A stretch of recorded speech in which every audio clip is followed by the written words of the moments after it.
Welcome to my YouTube channel. If you are new to the channel, please subscribe to my channel. In this video you will see the whole idea about encapsulation. So without wasting our time, let's start. Have you ever used an ATM machine? You can withdraw money, check your balance, and deposit money. But you cannot see what happens inside the banking system. The internal process is hidden from the user, and you are only allowed to use specific operations. This concept is very similar to encapsulation in Java.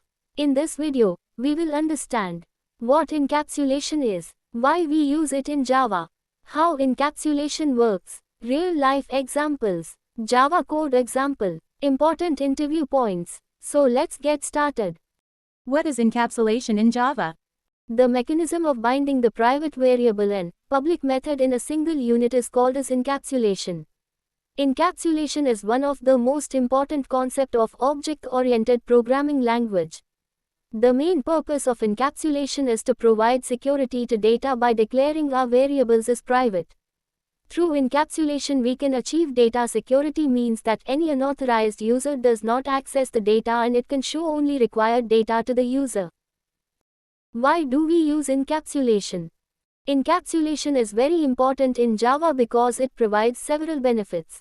1. Data security. Sensitive data cannot be accessed directly from outside the class. 2. Controlled access. Data can only be modified using specific methods. 3. Better code maintainability. If internal implementation changes, it does not affect other parts of the program. 4. Better code organization. Encapsulation helps keep the code structured and modular.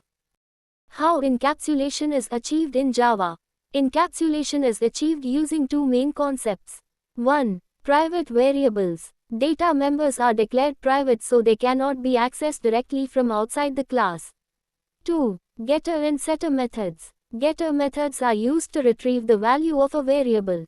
Setter methods are used to update or modify the value of a variable.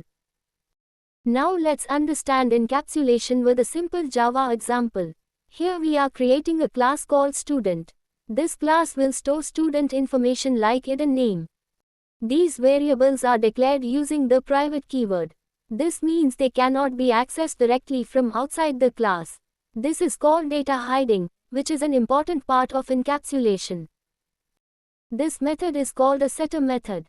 Setter methods are used to assign or update the value of a variable. Here we are setting the value of id. The keyword this refers to the current object of the class. This method is called a getter method. Getter methods are used to retrieve or read the value of a variable. Now move to the main method. Here we are creating an object of the student class. The object name is S. Since the variables are private, we cannot access them directly.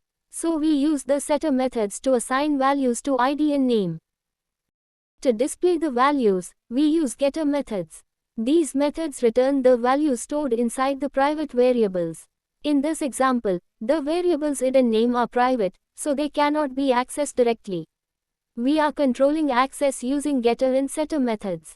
This is exactly what encapsulation means in Java, hiding internal data and providing controlled access through methods. Think about a medicine capsule. A capsule contains medicine inside it, but we cannot see the internal components. We simply take the capsule to get the effect of the medicine. The internal composition and chemical process remain hidden from us.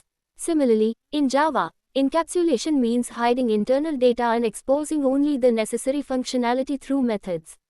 This protects the data and controls how it is accessed or modified.